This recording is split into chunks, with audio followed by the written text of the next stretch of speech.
press the button, Josh. Well, the internet's probably doing its magic, Jack. Well, it might be. Well, hello. I'm Jack. And I'm Josh. Hello. And we're from Die Rolling. You might remember us from such seasons as... Season 1. And Season 2. We're streaming online. Spielberg doesn't get this, does he? It's outrageous. This is a test stream for anyone who happens to accidentally land here. I'm so sorry. But also, we thought we'd utilise it as an opportunity to just do a quick campaign recap. Note the campaign recap will be low energy, as described in the title. This is from memory because it's been about 2 years since we last played. It's like a pandemic happened since the last time we played or something. Yeah. We did literally complete an entire campaign of Pandemic Legacy. So it really did happen. And yeah, we thought we'd do a recap from memory, the abbreviated version. Yeah. And see what on earth you can remember about this crazy thing that we call the Star Engine. Do you remember what we used to call this? The Sacred Summary. We did. Initially, it was Claro's collaboration. It was. It was too rowdy. It was way too rowdy.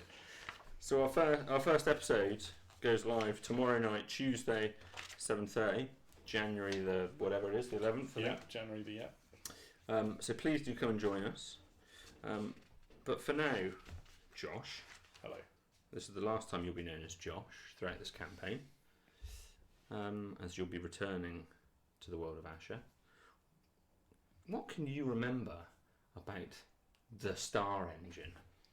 The Star Engine as a thing, or the Star Engine as a campaign? As a campaign. Okay, cool. Well, Jack, it started with 5 adventurers. Yeah. Claro, Right. Necromancer Wizard, Handsome. The cameras aren't over there. Yeah. Zolan, Gnome, Artificer, also handsome. Thorinir. What's Thorinir's last name? Blue Lock. Nice. Also handsome. Wood Elf, Druid. Another Malkin. Played by Stu. Malkin was a human monk. Malkin Lowborn. Also handsome. And then everyone's favourite, Nollis, the sea elf.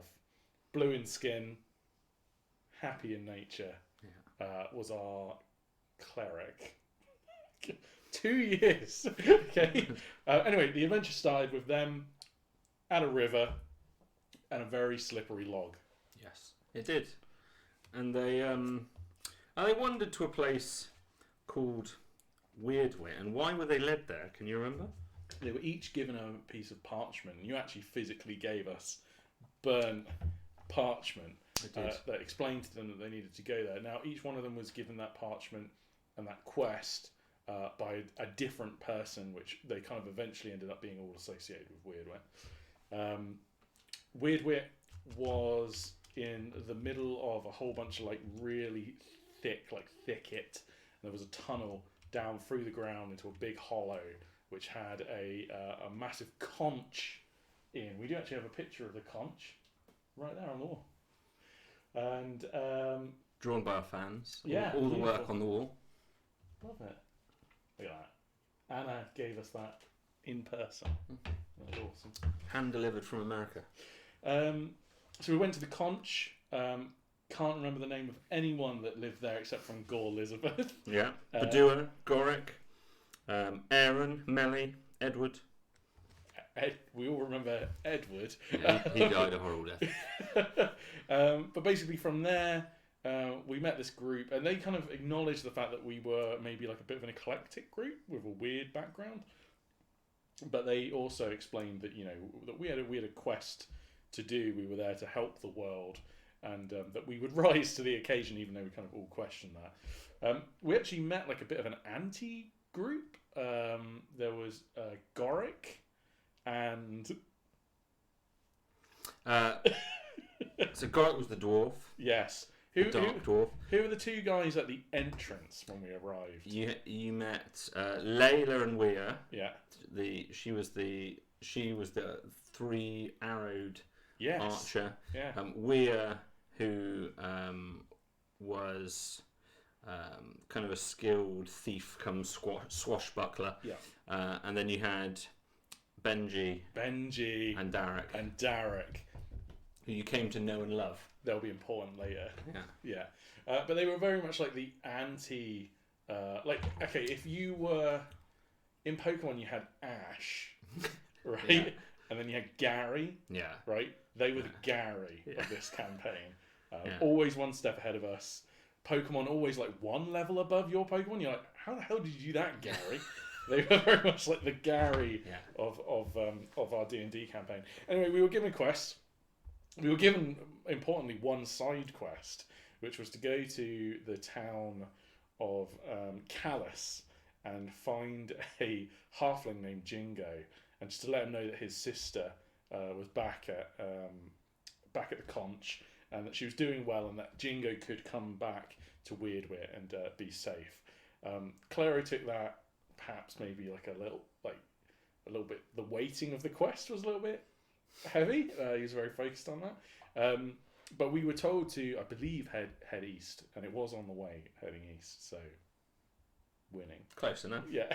And then you arrived at Callus. Yeah. And everything was just fine there, wasn't it? We had. They were very welcoming with arms open. It's a great town, full of great, not weird people. No, realistically, it all went entirely wrong. That was session 4, I think, and the thing is, we've got a weird group, right? We've got like a blue guy. We've got a wood elf that's never left the forest. We've got an emo kid that's never left the city, and essentially a normal human in Malkin. I'll tell you what we do before. I was just to interject there. Yeah. We'll play the little video, shall we? So people can see the characters, and then we'll come back to this. One moment. See if this works.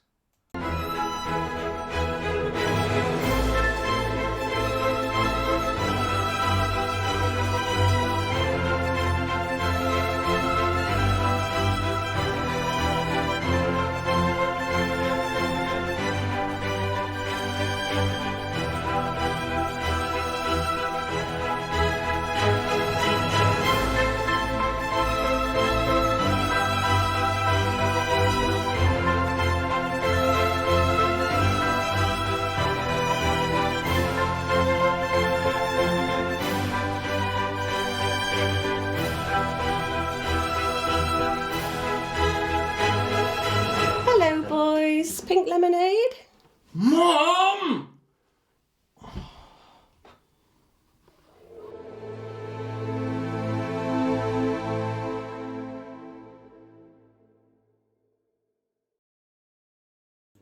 Sorry to interrupt you like that. I just thought it was appropriate to play the video. No, it's classic. As you were.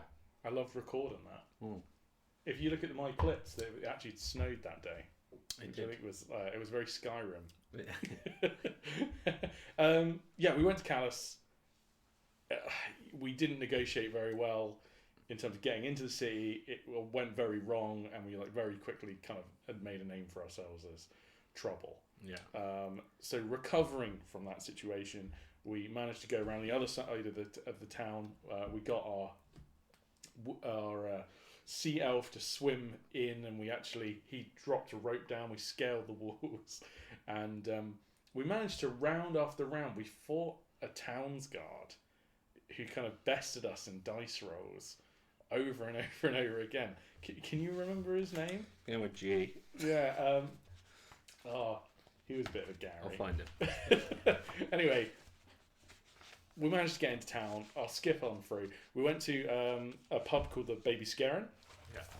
And in the Baby Scarin, things were a little weird. And this was like not the first, but it was definitely like a very clear signifier to us that something was going really badly wrong in Callus.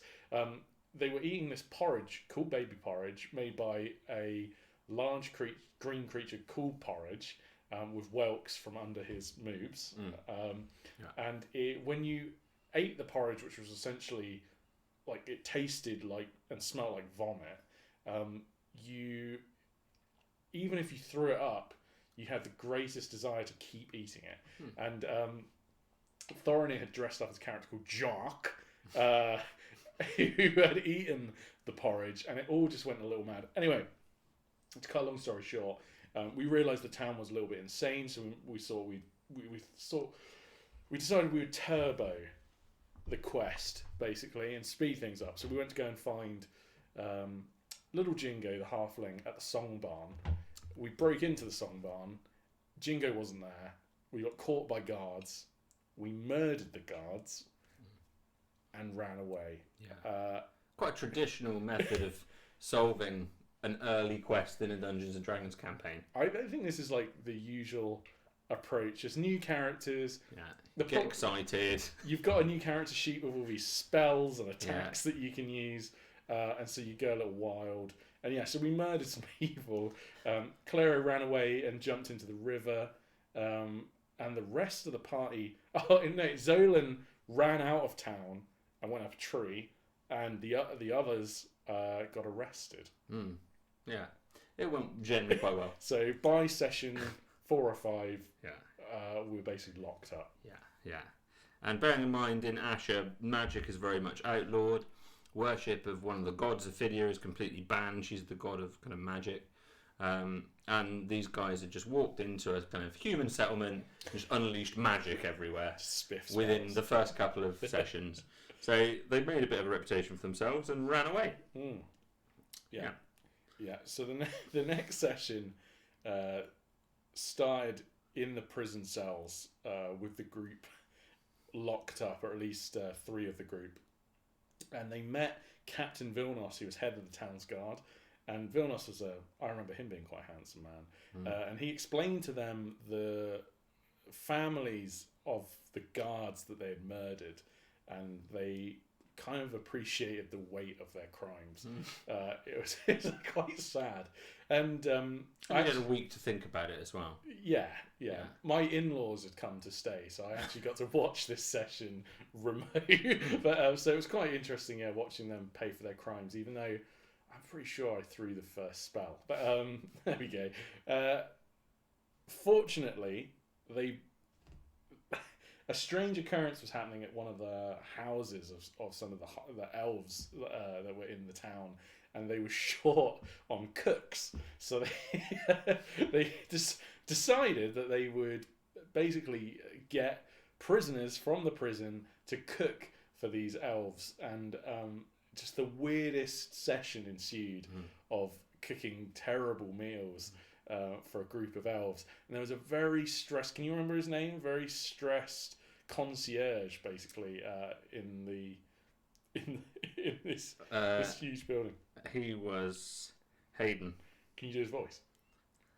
Right, okay, very good. Well, that's happened, doesn't it? I'll just walk away. The man, just years of stress have eroded any level of humanity, where he's just functioning on the very edge all the time. Yeah, and see, I worked in hospitality. That's pretty much everyone who ever works in that industry. I love that guy. So it went relatively poorly, but in a good way. We had a good time. And the next session, the guys got shipped back towards the prison, and that is when a large creature known as Neil the Eel appeared in the river. Now, we had kind of guessed that the water in the town of Callus was causing madness, and essentially the madness had spread to the creatures. It was in the porridge, it was in the whelks, and basically the water supply had been magically damaged. And so there was this huge eel that attacked. We fought the eel. Claro had been picked up by some halflings, and kind of it got into the battle. Zolan was still in a tree 2 sessions later, and in the chaos, the group managed to kill the eel, save Captain Vilnos's life, save a young halfling, and escape. and meet up with Zoland. To clarify, it was quite a big eel. It was a huge eel. Yeah, it was a huge eel. Yeah. It wasn't just like a little river snake. It was like dragging people under the water, and Yeah. it was a great session. It was a big old battle. So we got out of town, and we decided to just not go back to Callus and to continue on east. We'd been told there were some bandits on the road to Brogabush, so that's the way we head. We travelled across country. We didn't actually meet any bandits, but we did meet like an angry group of salamanders, which is a really weird, normal encounter in Asher. And we headed on to Brogabush. We knew that Brogabush was kind of on the way. It was like offset from a town called Broga. But Malkin had been there before, and it was filled with it was all blue trees. And so we head on in because Malkin had a group of friends that lived in Brogabush, and it was a shortcut on the way to Broga. And it was an incredibly dangerous forest, and we fought a number of strange and weird creatures, including like a bunch of like guinea pigs jumping off a ledge. I can just remember Stu's laughter at the guinea pigs jumping off a ledge. Again, they're quite scary guinea pigs. Yeah, and for guinea pigs, it was good. But anyway, we went through this very strange forest, and we met his friends. I remember Carl absolutely loving the leader of their group, their like spiritual leader. What was his name? Holm, yes. And he was like quite this kind of spiritually centered character that we met. And it was actually, given all the chaos that we had had up to that point, it was kind of like coming back home. It was the weird wit away from weird wit. And there was a nice group, and I remember there was like a big kind of Hagrid-esque guy. What was his name? Hauser, yeah. And he was nurturing a baby deer. Why do I remember this? 2 years ago. You birthed that deer. Yes, we did. We birthed that deer. And look, a lot happened. There was a flower garden filled with like poisonous flowers that myself and Zoland stole from. And we went into a strange part of the forest because there were creatures going mad. There was like a huge salamander creature. What was that? Yeah, everyone was referring to it as a water dragon. Water dragon, yeah. But it was more like a large salamander. And we went deep into the forest, and we found a water source that also, using detect magic, had this madness associated with it. And we could tell, something was wrong with the countryside. Holm was concerned, and we chose to move on to the town of Broga, trying to find these bandits. But basically, Holm put us on our way on that quest. And he also told us that it had something to do with Void. That was when we got that big story hook that we knew that and Void is meant to be one of the like old gods and new gods. Sorry. What am I like? And it was causing madness. It had something to do with this water. So we had a big hook going forwards. We moved on to the town of Broga. There was a bit of a vision quest in the middle, in which we saw a vision of demons on a stone tablet and a great war in the past, kind of foreshadowing things that would happen in the future. We moved on to the town of Broga, which was deep into the ground, so it was almost like 100 foot down, this big circle in the ground, and almost kind of like a big dust bowl town. And we had to take a manual elevator down, and all of the houses were all raised about a foot off the ground, and they were almost like a cowboy town.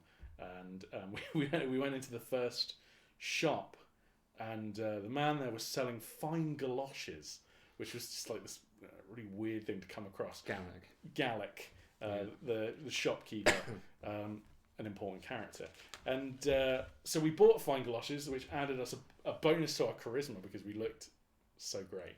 And they also meant that we weren't moving over rough terrain on the surface of this town down in the bottom.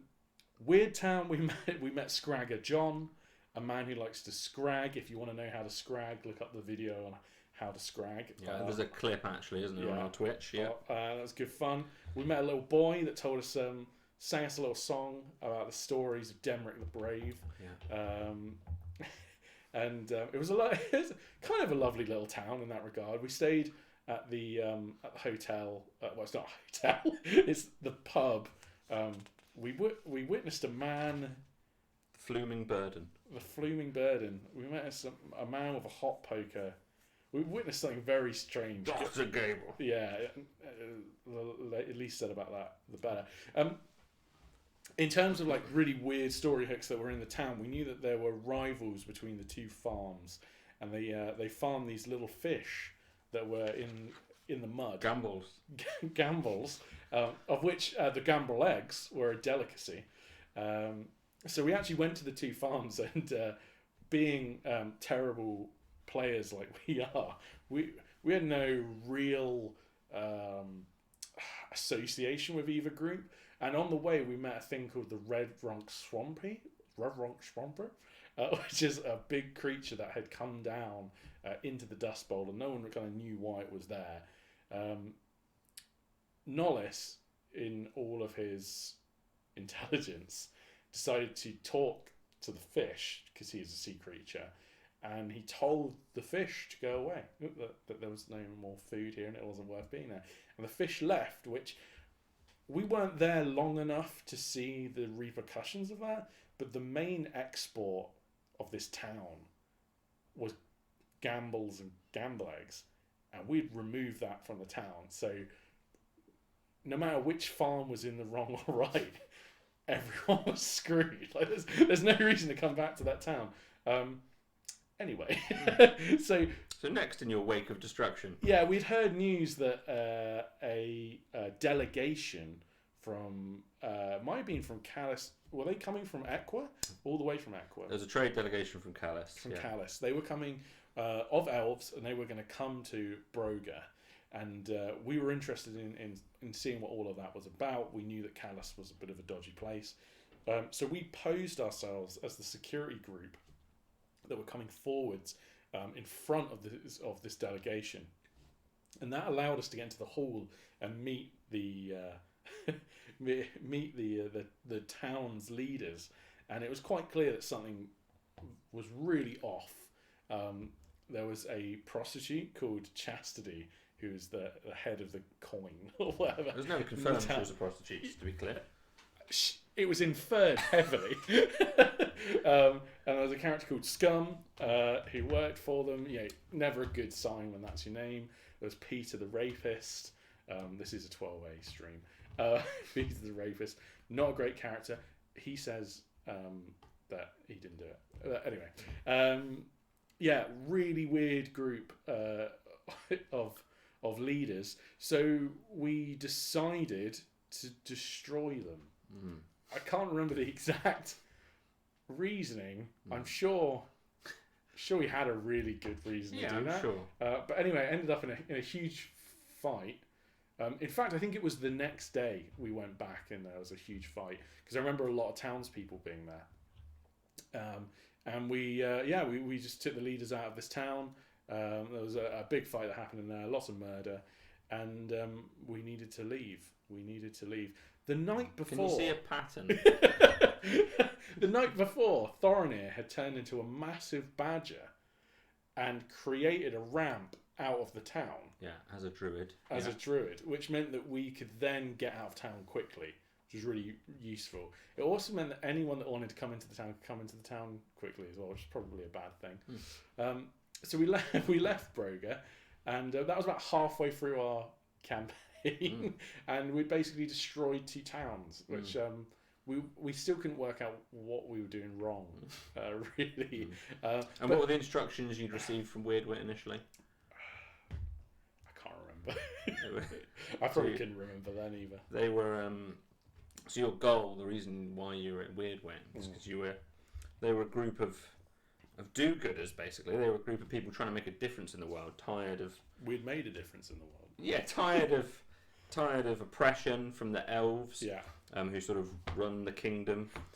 Tired of the elite sort of stepping on the little guy, and they were trying to fight back, little bit by bit, trying to make a difference in the world, and they taught you 3 valuable pillars that sort of made the Weird Wit mantra, if you remember. Yeah, no, which were sage, leadership, and virtue. Which in the first maybe 10 sessions, I just thought was in abundance. Sage. I remember Zolan, Rich, we'd always repeat them to us. Yeah. Sage, leadership, virtue. Yeah. But you know what? He was as much part of it as the rest. Yeah, it's a curve. It's a story of growth. Exactly. It's not about where you start. Exactly. It's about where you end. Either way, beyond that point, we found those bandits. Yeah. Which was good. Yeah. And we defeated the bandits, so we'd helped town in a great fight. I remember because I'd reached level 3, which meant I had a flaming sphere. Great spell. Could use that for the first time, and we decided to kind of reset our journey, and we were going to focus up again. And we knew that we actually met Jingo in Broga, and that was an important hook. In fact, no, the bandits had Jingo. So on the search for Jingo, we'd finally found him out of town, and he told us that his Gelly, his girlfriend, fiance, had been taken by a group of mountain men, and they were up on the bluff. And so, wanting to be heroes, finally, we decided we'd venture up the bluff. And the bluff is this huge, high piece of, what would you call it? It was like a many thousand foot high, sheer plateau. Escarpment, plateau to the top, called Baal. And so we went across country, which was quite cool because we created the ferry, Sir Demrick the Brave, to go across the water, which we named, and we fought a weird, like, huge dog lizard creature as well at the bottom of the bluff. It was basically a saber-tooth. Yes, that was it. Don't know where I got lizard from.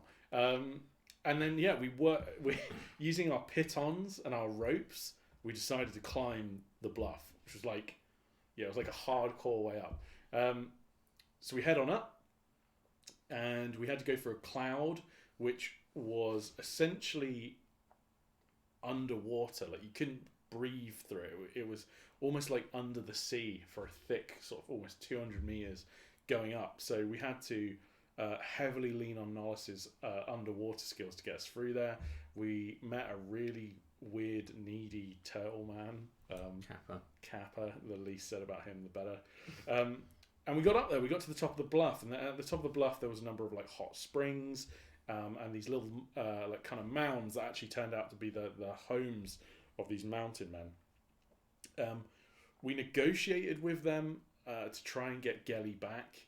I believe the negotiations fell through. I can't remember the exact details because it ended up in another fight. There was a showdown. There was a challenge of sorts. Malkin fought one of their best fighters. Malcolm was not as good as their best. Like, that fight, I remember started to go really, really, really wrong, and the rest of us decided to step in, basically. Against Godfrey, this huge face-painted mounted man, taller than all of you. Yeah, and you were trying to save Gelly. You were trying to say that Gelly was the deer.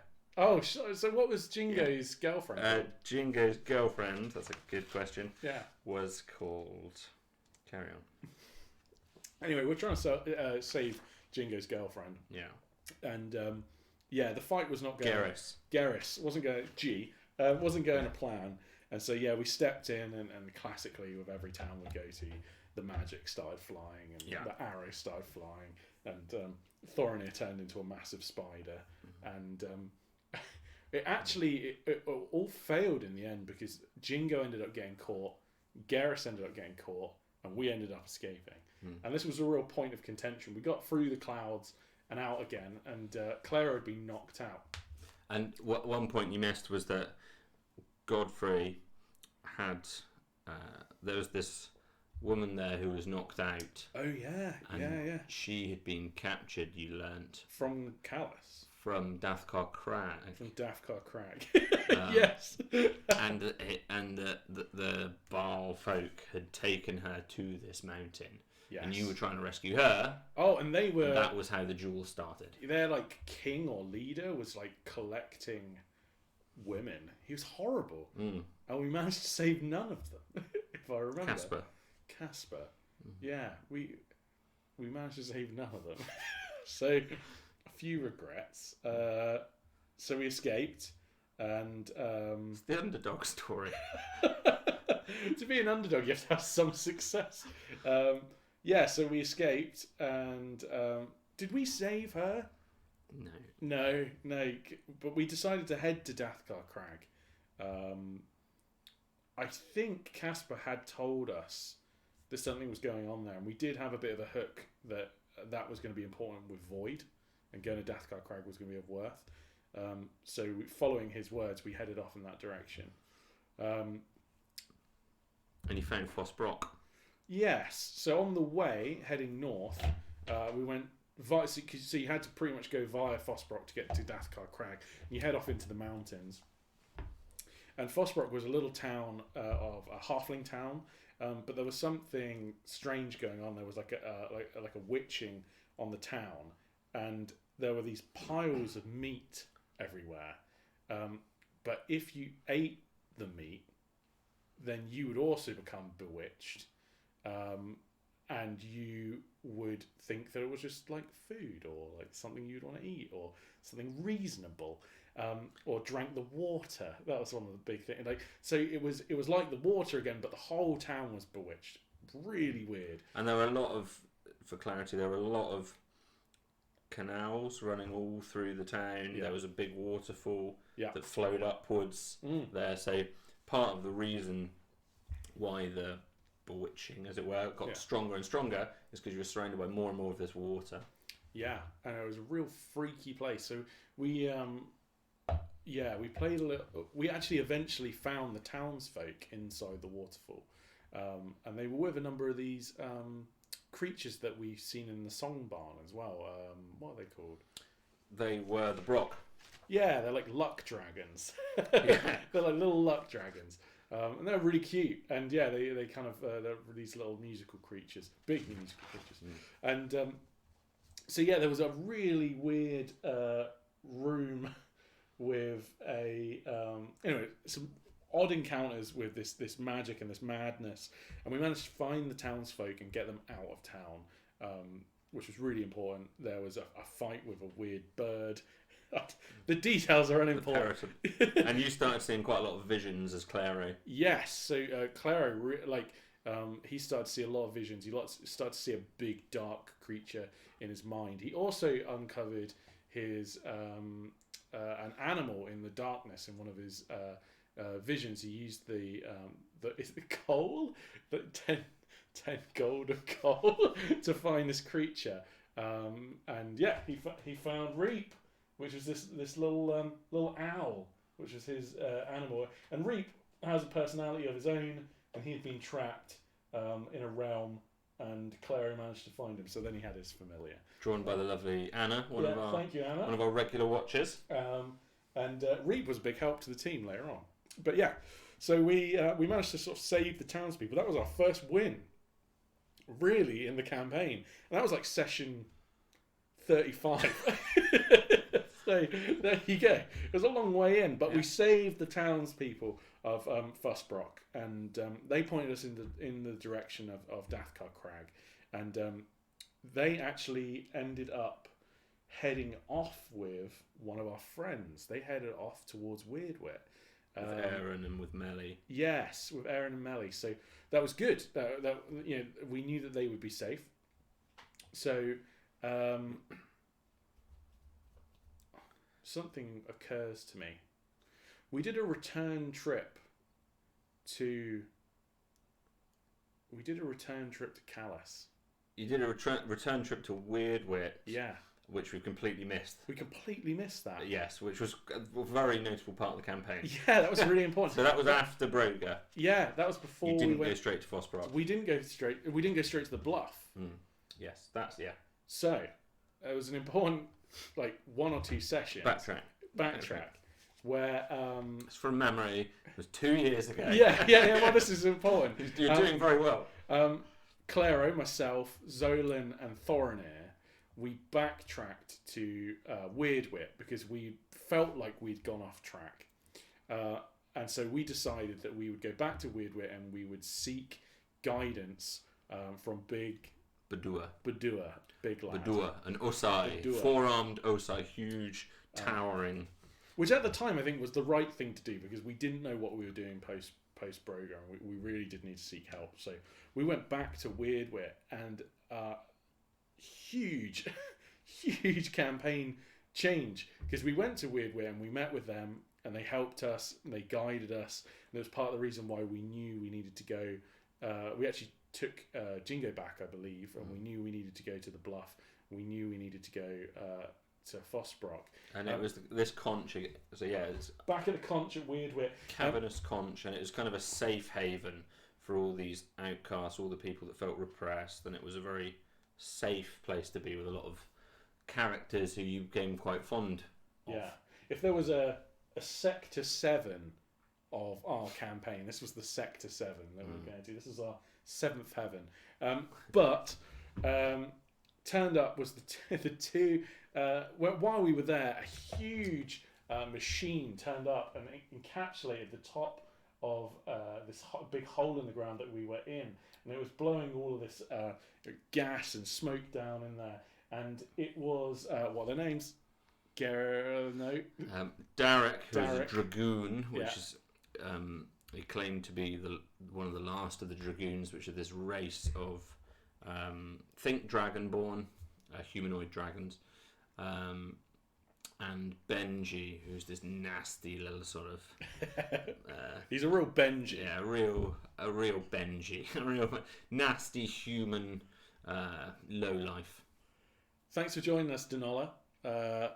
Absolutely lovely to have you here, and thank you, Trillion Moon. We were not expecting anyone to turn up. It was just a stream test, which was turned into a quick recap for our own pleasure. So thank you for being here. First episode starts tomorrow night, or same time tomorrow, 7:30. 7:30 tomorrow. GMT. So yeah, we went back to Weirdwit. This huge machine turned up, and piloted by Garrick and Darak and Benji.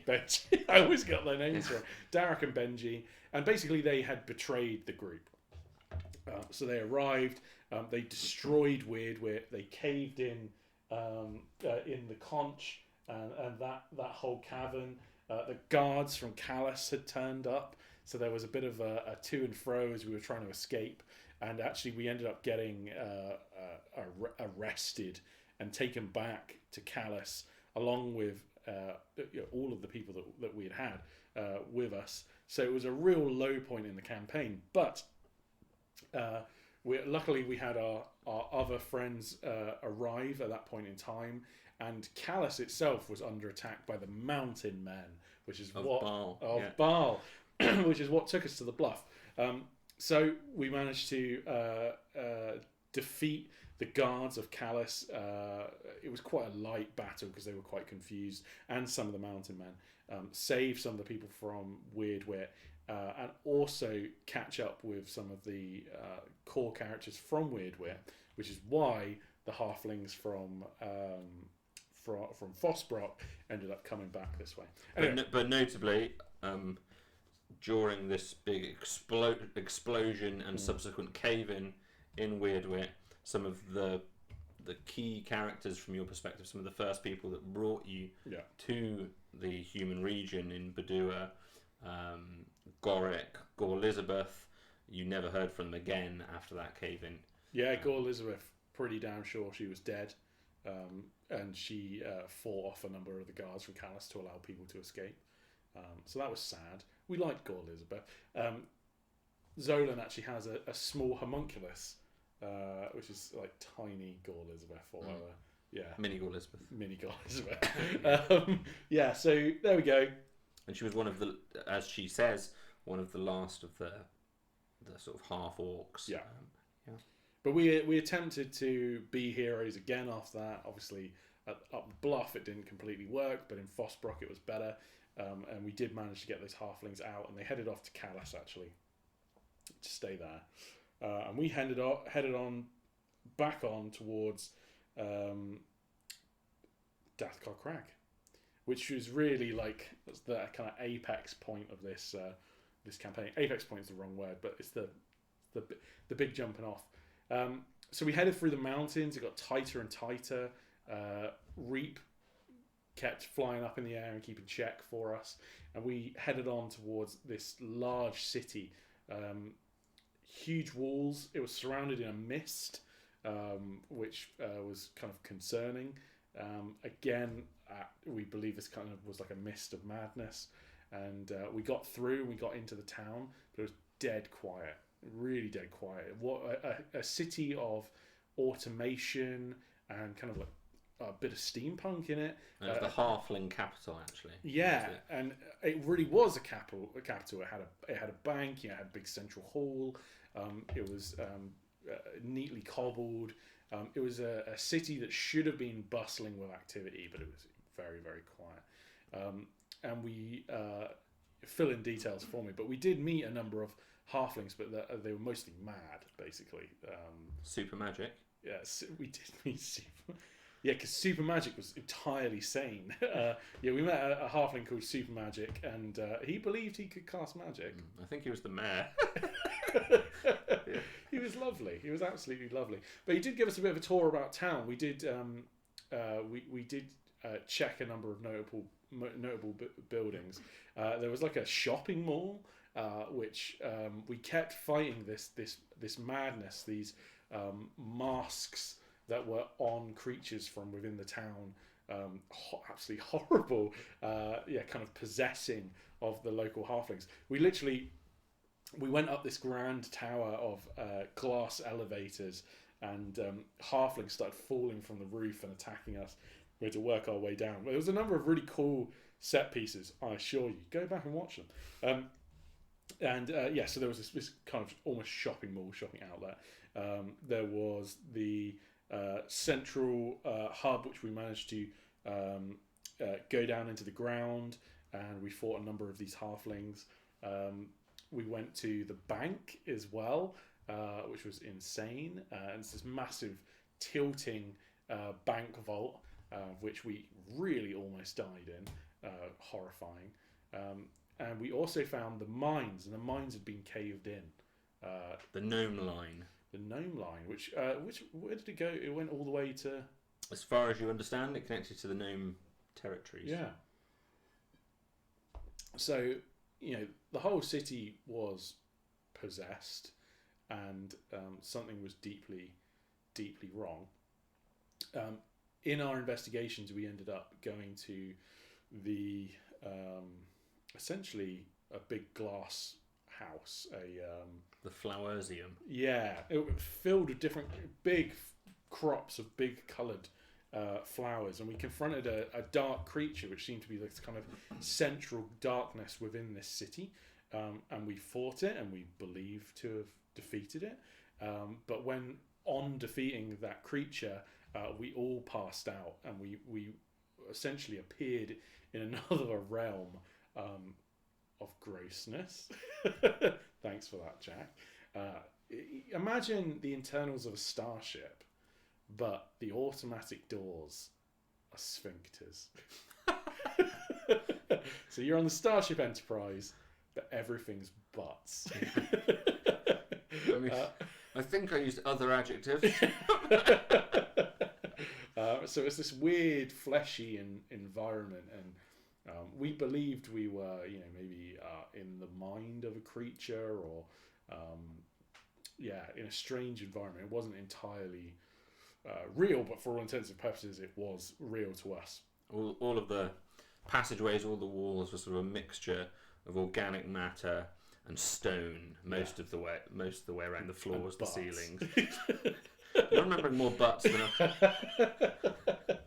So many butts. We worked our way through this, let's call it dungeon, and we fought a hideous creature on a bridge, which was like one-shotting us left and right as well on this tiny bridge. It was a very difficult environment to move around, but we did eventually find a grand hall which was separated by a grating essentially in the middle, And in here we found a number of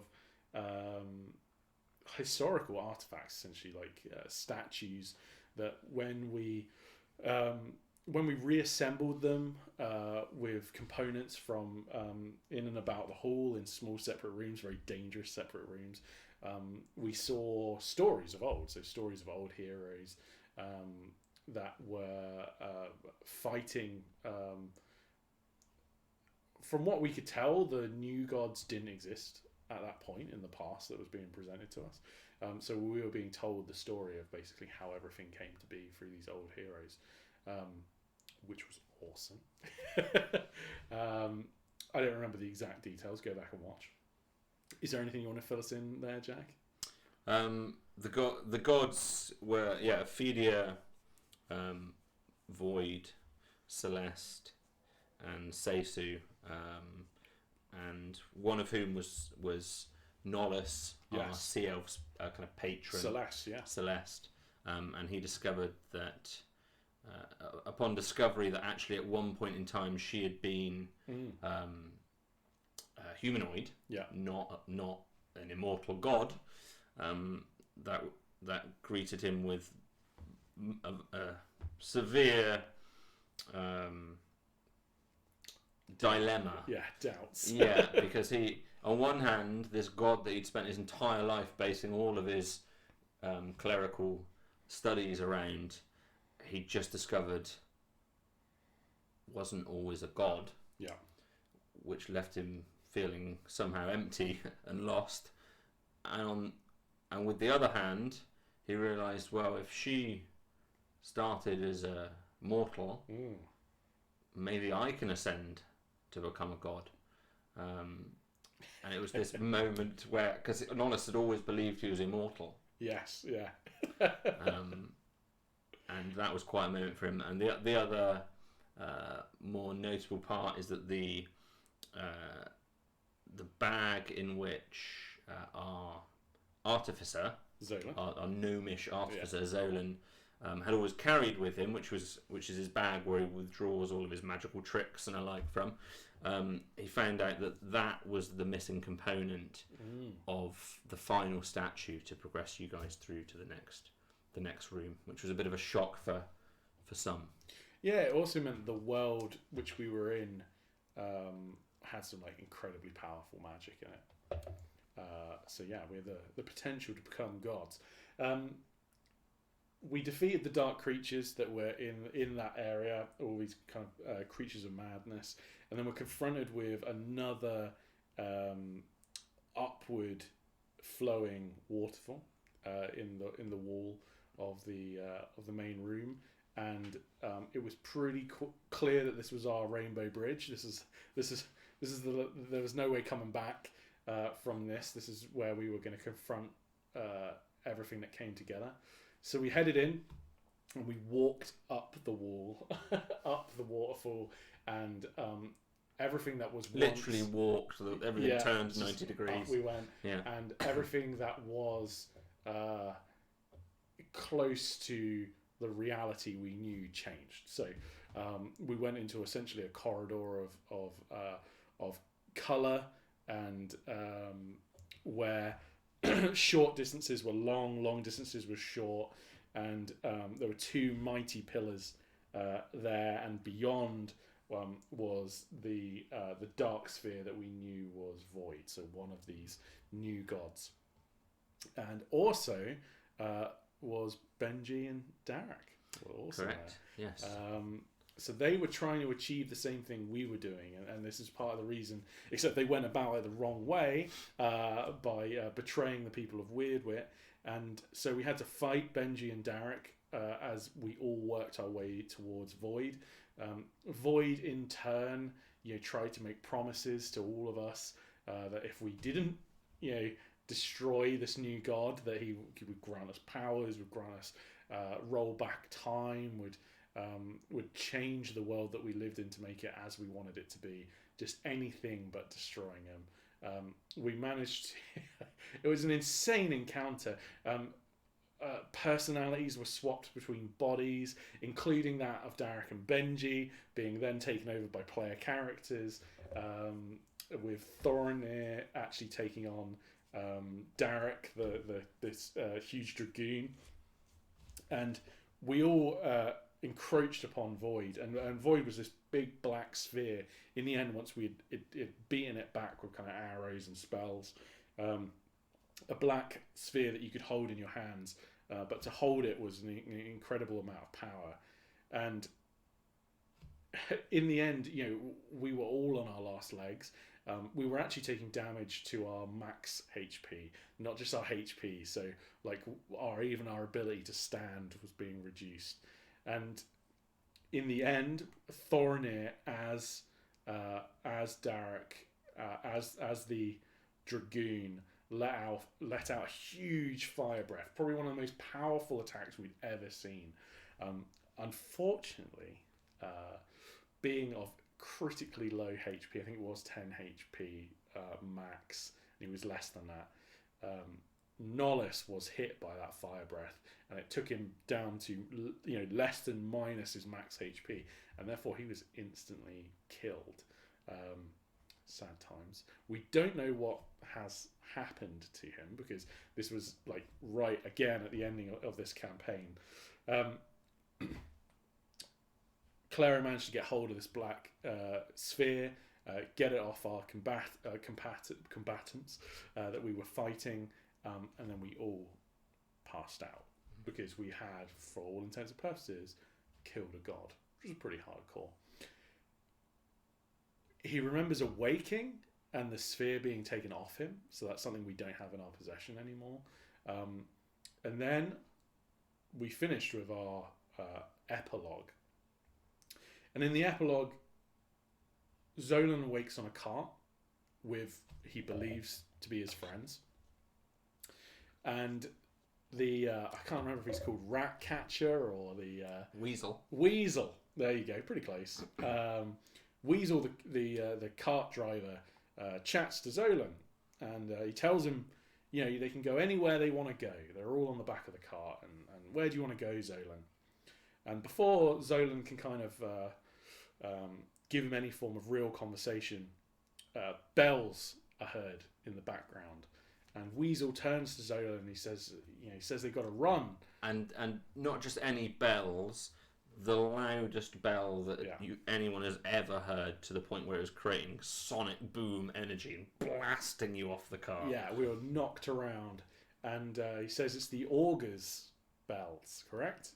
And he said, and Zolan asks, "What does that mean?" And Weasel turns to him and he says, "Demon Zolan."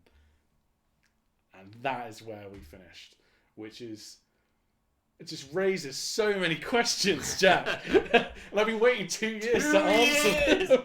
2 years. But yeah, what an great ending. recap. You pretty much nailed everything. In that one names. Yeah, I think you pretty much got everything. Sure, there's a couple of names, but yeah, you remembered virtually in order. One little buck up that you corrected. Everything that we did over about 40 episodes. Every Tuesday night for like a year, Jack. Yeah, that's very impressive. I think you hit everything. Maybe the only thing, maybe that staircase up where you were just before, as you got into the void pools. Yes. Yeah. There's that staircase where you were following back. The staircase memory. Yeah. And we saw a woman with a child. Oh, that's amazing. Very strange vision of a memory repeated over and over again, but as a staircase of the memory heading up into the sky. It was a really cool vision. And we saw a woman with a child, but we never found out who the child was or who the woman was, mostly because we're rubbish. Malcolm drank some water, which meant that he could only breathe underwater, and so did Nollis. But Nollis got a bag of the water and breathed the bag of water. It was so weird. You do come up with some amazing environments and problems to, I want to say solve, but problems that we never solve. Yeah, you just sort of kill. Yeah. It was amazing, mate. Well done. Thank you. Oh, you're very welcome. I didn't know for writing it. Well, I didn't know how much of that anyone would remember after 2 years, but yeah. I've re-listened to most of these sessions now 2 years. What have I done with my 2 years? Thought about playing D&D. So yeah, this was a screen test as well as a recap. I hope that somebody enjoyed that recap. For those of you that want to start watching from there, yeah, we're starting tomorrow night with the next act in the story, and it's real time. Spoiler for those of you watching: real time will have passed. So it was 2 years ago, character time, just like it was 2 years ago, real time, that those last events unfolded. And we're going to pick this up 2 years later from where the story last began. But that's the only spoiler I'll give you. Everything else you have to wait for tomorrow night. So we hope to see you there. Should we do a once round on the mics, because we'll listen to this back and just check they're all good. Enjoy this, fans. Thank you. Yeah, this is where this is where we're just technically checking mics. So please feel free to leave at my this point. microphone. Thank you, Clary. Thank you, the couple of you that came around to watch us. I've muted them, so you'll have to. Oh, good lord! You'll have to unmute. The round robin. But I hope everyone's been well, because it's been a pretty shocking 2 years that we've just gone through. Nah, it's been fine. Very excited to play D&D again. Clary's microphone. Carl and Rich's microphone. Whoop. Ollie's microphone. Stew's microphone. Excellent. Well, if that wasn't riveting, riveting, then I don't know what is. Cool. So yeah, we will be back tomorrow night, 7:30 p.m. GMT, which is we're about 5 hours ahead of East Coast states, about 8 hours ahead of West Coast states. We're 1 hour behind Central Europe, so work that out as you will. We hope to see some familiar faces and maybe some new ones as well. Yeah. But until then, we have been.